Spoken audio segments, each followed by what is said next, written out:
So if you actually watch the channel on a daily basis for all your pro wrestling news and opinions, the one thing that you will know is that I'm incredibly critical of WWE and how they handle releases, especially when you go back to 2020 up until now. WWE was literally releasing people due to budget cuts during a freaking incredibly shitty time, obviously during the COVID pandemic. So I have been more and more enraged with WWE as they release people.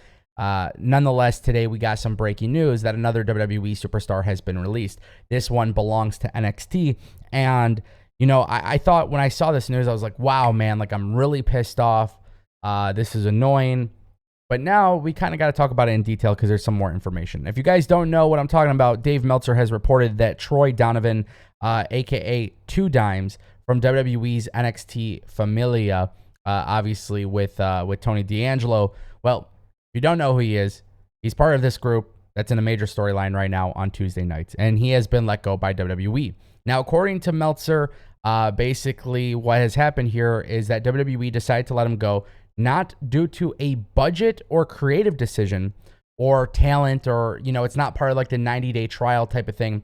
Essentially what has happened here is that there was an issue due to the policy. So there was a policy issue within WWE in which Troy Donovan had obviously broken some sort of policy, leading to him being released by the company. Now, with that being said, another thing that Meltzer actually mentions is that he was specifically told he may be brought back in a year, which is really, really interesting. I don't know how this works, what kind of policy it may be. So there's a little bit of frustration on my end, but then there's a little bit of more understanding, right? Because finally, for once, we're getting a release that has nothing to do with creative or budget, which is essentially what we've been hearing for the last 2 years. And keep in mind, there's been over 200 plus people released by the WWE in the last 2 years. So this is obviously a pretty big thing to keep in mind. Now, with that being said, for those who are unaware of the storyline right now, Legado del Fantasma, Tony D'Angelo, the family, they've been a very key part of NXT on Tuesday nights. So how is WWE, one, going to explain Troy Donovan no longer being there, right? Two Dimes, no longer part of the family. Is this something that WWE will ignore? Is this something that WWE won't ignore? But also, what is this policy issue? That's a big question mark here. What is this policy issue? Because we don't really know to the extent of what's the issue here. But at the same time, too, WWE, while they might not have to publicly say what this is or whatnot, I think WWE has built a reputation for just carelessly getting rid of people. Well, how bad of a policy issue is this if maybe he can come back in a year, right? If that's a scenario here, hey man, you broke the rules, but we'll think about bringing you back in a year.